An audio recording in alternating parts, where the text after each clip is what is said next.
नमस्कार, माझं नाव प्रशांत निकम आणि तुमचं सर्वांचं या ठिकाणी आपल्या चॅनलमध्ये स्वागत आहे. असं चॅनलला सपोर्ट करत राहा. चॅनलला सबस्क्राईब करा जर केलं नसेल तर, कारण आपण अनेक नवनवीन विषय घेऊन या ठिकाणी येत असतो. प्रथमतः आज जे डोरलेवाडीला जे मैदान झालं त्याच्यामध्ये ज्या जोडीने प्रथम क्रमांकाचं जे पारितोषिक घेतलेलं आहे, संत शिरोमणी सद्गुरू तुकाराम महाराज केसरी आपल्या शुभम ड्रायव्हर शिंदेवाडी यांचा अंजीर आणि माळशिरसकरांचा देवा या जोडीचा पहिरा आज विजय शेठ मदने यांनी केला होता आणि या ठिकाणी या जोडीचं अभिनंदन आहे, कारण यांनी पहिल्या क्रमांकाचं पारितोषिक जिंकलेलं आहे. मित्रांनो, आजचा विषय असेल, तुमच्या थंबनेल वरून तर लक्षात आलंच असेल की दिवस आहेत उन्हाळ्याचे. आज जवळजवळ टेम्परेचर 38 होतं आणि आपल्या ह्या स्पर्धा अशा ठिकाणी असतात की जिथे झाडी वगैरे काही नसतं, डोंगराळ भाग असतो, म्हणजे एकदम गावाच्या बाहेर असतात. तर त्या ठिकाणी काय होतं की ह्या नंदींना, म्हणजे जे कुठले सगळे टॉपचे असो कुठले असो, सर्व नंदींना डिहायड्रेशन होतं, म्हणजे त्यांच्या शरीराला पाणी कमी पडतं. तर माणसाला कसं आहे, जर तहान लागली तर माणूस सांगू शकतो किंवा सारखं सारखं तो पाणी तिथे घेऊन पिऊ शकतो, पण नंदींच्या बाबतीत तसं होत नाही. नंदींच्या बाबतीत काय होतं, पहिला फेरा पळून आल्यानंतर त्याला थोडंसं पाणी वगैरे केलं जातं. त्याच्यानंतर मात्र इतकं ह्या उन्हामुळे त्यांना त्रास होतो, दम लागतो, धाप लागते किंवा पूर्ण शरीर डिहायड्रेट होतं. त्याच्यामुळे काय होतं की त्यांच्या पळामध्ये फरक पडतो. त्यामुळे प्रामुख्याने या ठिकाणी काय आहे की जे कुठले नंदी असतील टॉपचे जे नेहमीच पळतात, या नंदींना कमीत कमी 4 दिवसांनी जर बाहेर काढलं तर खरोखर म्हणजे त्यांचा पळही चांगला टिकेल. कारण दिवस आता खूप, आता मार्च चालू आहे, एप्रिल मे, कारण ह्या स्पर्धा तर यात्रा ह्या चालूच राहतात पावसाळ्यापर्यंत.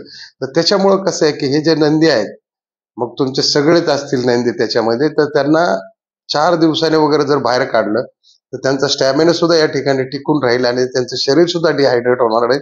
कारण रोज दिवसाड जर नंदीला पळवलं तर या ठिकाणी उन्हाचा पारा खूप तापलेला आहे. मित्रांनो, या ठिकाणी आज विदर्भात जर तुम्ही पाहिलं तर विदर्भात तर खूपच टेम्परेचर असतं, पण आपल्या भागात इकडं सातारा ह्या भागात एक आज 37-38 ची रेंज आहे. पुण्यामध्ये सुद्धा तेच टेम्परेचर आहे. तर ह्या रेंजमध्ये जर नंदींचा जर पळ टिकून ठेवायचा असल्या 2-3 महिन्यामध्ये, तर त्यांना प्रामुख्याने एक 4 दिवसानंतरच बाहेर काढला असला तर अनुभवी जे ड्रायव्हर असतील, म्हणजे समजा विठ्ठल नाना सारखे ड्रायव्हर असतील, हे बघा तुम्ही 4-5 दिवसानंतर नंदीला बाहेर घेतात शर्यतीसाठी. कारण ते रोज रोज काही पळत नाही, कारण रोजच मैदान येतात, 1-2 कुठेही मैदानच असतात.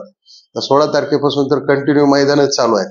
त्याच्यामुळं सर्व गाडा मालकांना विनंती आहे की खरोखर आज, म्हणजे ज्यावेळेस लाईव्ह पाहत होतो आपण, तर खरोखर नंदींना आरामाची गरज आहे. नवनवीन नंदी येत आहेतच, पळत आहेत, म्हणजे साधारणतः 50-60-70 गट पळतातच. त्याच्यामध्ये तुमचा नंदी एक 2-4 दिवसांनी पळाला तर असं काही विशेष होणार नाही, त्यांचा पळ टिकून राहील. आणि सगळ्यात बेस्ट, जर तुम्ही 7-8 दिवसांनी नंदीला काढलं तर तो लॉंग टर्म, म्हणजे बराच काळ तो मार्केटमध्ये टिकून राहून तो पळू शकतो, कारण त्याचा पळ तेवढा चांगल्या पद्धतीचा राहतो. त्याच्या शरीराची, त्याच्या हाडांची झीज होत नाही, कारण पळाल्यानंतर नेहमी त्याच्या हाडांवरती जोर पडतो, जो व्हायब्रेशन होतं. त्याच्यामुळं काय होतं की हे नंदी शॉर्ट टर्म पळतात, म्हणजे कमी कालावधी मध्ये पळतात. कारण सरासरी नंदीचं आयुष्य 20-22-23 वर्ष आहे. काही काही नंदी आहेत की जे जवळजवळ 15-16 वर्ष सुद्धा पळालेले आहेत, आपण मार्केटमध्ये बघितलं असेल. तर त्या पद्धतीने आज माझी सर्व गाडा मालकांना विनंती आहे की नंदीला या उन्हाळ्यामध्ये कमीत कमी 4-5 दिवसांनी बाहेर काढा. व्हिडिओ आवडला असेल तर नक्की लाईक करा. सर्व गाडा मालकांना विनंती आहे, जे आपल्या संघटनेने डोपिंग टेस्ट ज्या ठरवलेल्या आहेत त्या प्रत्येक नंदींनी करून घ्या, कारण या उन्हाळ्यामध्ये त्यांना खूप त्रास होतो.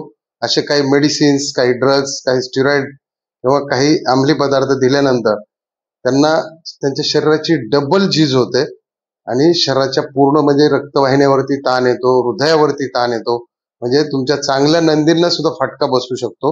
त्यामुळे उन्हाळ्यामध्ये एकतर शरीराला खूप पाणी लागतं आणि त्याच्यात जर असं अंमली पदार्थाचं सेवन वगैरे असेल तर ते खूप घातक असतं आपल्या नंदींसाठी. त्याच्यामुळे कुणीही कुठल्याही आपल्या नंदीला कुठल्याही स्टिरॉइड देऊ नका, औषध देऊ नका, अंमली पदार्थ देऊ नका.